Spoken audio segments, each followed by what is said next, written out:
debriefing you for your mission. I'd like everyone to open your workbook and turn to Mission Journey. Some of the answers in this workbook will come directly from what I'm saying, and some of the answers will cause you to think. Make sure you complete this workbook and think about everything that I'm saying as you go through your mission. Let's begin the debriefing.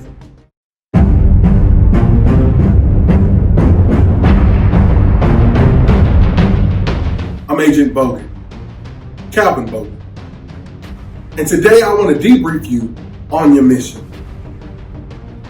If you were watching a Mission Impossible movie, you would hear someone say, "Your mission, should you choose to accept it." But because this isn't a Mission Impossible movie, and because this mission, it's impossible not to choose it because it chose you. This mission is called the journey, and this journey that you're taking is called life. Let me tell you what a journey is real quick. A journey is traveling from one place to another, usually taking a rather long time. It's the distance traveled to get to a certain place. In my life, as a husband, a father, a youth pastor, and a musician, I've had a chance to travel all around the country and even overseas. In doing so, I've picked up some tips that helped me in my life. And because they helped me, let me share them with you. There are 3 things you need to purposely pick as you travel through this journey we call life. 1, your food. Food will either fuel you or fool you along the way. There's nothing worse than taking a trip, traveling in a car, on a train, or even by plane, and having to go to the restroom over and over and over again because you ate or drank the wrong thing. Ask yourself right now, what am I putting into myself right now? Is it making me stop and having to restart over and over again? Or is it actually pushing me towards my destination? Is it the fuel I have that pushes me towards where I want to be at? After you remembered your food, the next thing you need to remember are your friends. Your friends are the ones that you're bringing along with you on this journey. But your friends can either push you along on this journey or they can pull you away from your journey by distracting you. A wise man once told me, "You show me your friends, I'll show you your future." So think about those people that you brought along with you or that you bring along with you on this journey and ask yourself, are they making this a journey worth traveling? Or they're making this a journey it's hard to finish? Thirdly, I need you to remember your outfits. Because when you're taking a trip, you don't pack for where you are, you pack for where you're going. And the clothes you bring with you should not fit your current surroundings, but they should prepare you and get you ready for where you're going. When I was in college, we would travel on tour with our school choir and band, and we would get to our destination after we left Mississippi during spring break in 90-degree weather, and we would get there and it'd be snowing, and because some people wouldn't pack for where they were going, they had shorts and short sleeves, and they needed jackets, and they needed socks, and they needed hats. But if they packed for where they're going, they had all the things they need, and they were prepared to have it. My mother used to say, it's better to have it and not need it than to need it and not have it. So what are you packing in your luggage for your life that's preparing you for where you go? What are you feeding yourself that it won't stop you, but it'll keep pushing you? And who do you have with you that won't stall you on the journey? They'll help you stay. All those things take planning, because as you go on this journey, you have to make sure you have a plan. No one stumbles on success. They make the conscious decision to say, I'm going to choose this journey and I'm going to succeed. So do you have a plan? Are you sitting in 2020 planning for 2025, or are you just making it one day at a time? You have to make sure that you have a plan. And that plan will set you up to tell you this year what you need to be prepared for. It will put you in a position to be prepared for the next 5 years of your life. I've told you all the things that you really need to prepare for: your food, your friends, and your fits. But these are 3 things that you also need to prepare not to let stop you on this journey. Number 1, your starting point. If you've ever taken a trip and used your GPS and you put your destination in your GPS tells you how far you are from your destination. Some people look at their starting point as a stopping point because they say it's too far from where they are supposed to go. They say it's too far from their destination in life. They say it's too far from anything they've seen in life. And so they use their starting point as a stopping point. Now I need you to think about this. No one can use their background as an excuse not to succeed in life. But you have to look at your starting point as just that. It's where I'm starting and not where I'm going. And your whole journey is not about where you are, but it's about where you're going. But if you don't handle where you are well, you'll take the starting point and use it as a stopping point. Some of us think we're too low and we'll never reach it. And some of us think we're too high. My parents and my family are already doing well. But I want to encourage you and enlighten you and let you know that everyone has to make their own journey. Everyone has to travel this journey. You have to make the decision that where I'm starting, it's only that, it's where I'm starting. And that the sum of my journey will be all the things I had to push through to get to where I'm going. The second thing you need to look at, after you move past your starting point and down this journey, you need to pay attention that you're not making the side accidents your side attractions.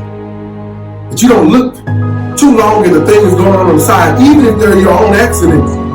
There's nothing worse than traveling down the highway or the interstate and accidents happen. And the people in front of you that are not even involved in the accident spend more time looking at the stuff on the side of the road. What's going on there on the sidewalk? Or what's that saying? Or what's that saying? When it doesn't involve you and it doesn't help you reach your destination. You have to look at where you're going and say, I'm going there. Some of us look at 2020, this pandemic, this time of quarantine, as a side accident. And some of us have allowed it to pull us away from where we were going in life. You have to look at where you're going and say, I'm going there no matter what's going on. I'm getting there. I will arrive and I'll get there and nothing will stop me. Because those side accidents or side attractions can become fatal distractions.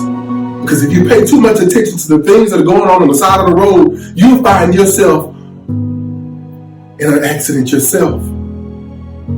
And in 2020, we might not call them accidents, we might call them entanglements. When we find ourselves tangled up into something that wasn't even ours to deal with, but it was on the side, and because we looked too long, we lingered in it. Because we lingered in it, now we lay in it. And it's time to make sure that you don't let those things on the side of the road stall you from where you go. After you move beyond the starting point, push through those side accidents, you need to make sure that you don't let people's suggested places rule your trip. If you've ever taken a trip to anywhere in life, you told people around you, everybody around you had an idea about where you should go. Just like you in high school, your junior year, now it's time to start picking colleges and looking what you're going to major in. Now it's time to see where you're going and what will fit you in life. And everybody around you has an idea about what you should do. And the thing about suggested places is those suggested places are based on those people's experience. But I want to let you know that their experience won't be your experience. Because don't you hate when people tell you to go try a restaurant because it's wonderful and you get there and you have the worst experience? You have to make sure that those suggested places, if they don't line up with where you're going, that you don't stop at all those suggested places, that you keep going. You keep pushing because you have your own journey to travel. Also, another bad thing about suggested places is sometimes the people around you, their goal in life or their goal on their journey is not your goal and it doesn't line up. And sometimes their goals in life are smaller than yours. So their suggested places are not just suggested places, but smaller places. And yes, you have to realize that your calling, your destination, your goal, your dream in life is sometimes bigger than anyone around you has ever seen or ever accomplished. And because they've never seen it or never accomplished it, they can't suggest or advise you on how you'll get there. Some of you are on journeys and you've gotten to a place where you want to stop. Let me encourage you with this quick story. My wife and I traveled with our school choir and band on tour, and we did it all the way through school, and even after we graduated, we traveled to perform and to chaperone. So this one particular tour, after we had our son, my wife and I left our son at a babysitter. My wife went on ahead of me with the choir. I was going to meet them along the way. But after my wife left, my son got sick. And because he got sick, I had to change my plans and go get him, grab him, and try to figure out how we're going to get him better. Took him to the doctor and found out that because my wife was nursing him, the nutrients found in her milk would be medicine to him. And so even though my plans had to change and I was planning on traveling, but didn't plan on traveling with a baby, not even a sick baby. And so now my trip became less about me and what I wanted to do and more about him and what he needed. And some of you are on trips and on journeys in life and on a mission, and you decided and you said, I think I'm going to quit and I think I'm going to end here. But I need to tell you that your journey is not always about you. Your mission, because you've accepted it, because it chose you, and you can't quit because it's not just about you. There's somebody behind you that needs you to make it. They need you to make it. Because what you get when you get there will help them to make it. Life is hard, especially now in a pandemic. You don't know what graduation will look like. You don't even know what next semester's class will look like. But I want to encourage you and tell you one thing, that although you have to push through many things, you can make it. That whether you find yourself broken down on the side of the road, or whether you are prepared for a pandemic, you can press through this and it'll all be worth it. It'll all be worth it. You can make it. Don't quit. Don't let your starting point stop you. Don't let side accidents attract you. And don't let suggested places pull you away from where you were supposed to go. Your mission, because you will accept it, because you will succeed, will make the journey all the way. Keep traveling. Remember to feed yourself properly. Put something in you that will build you.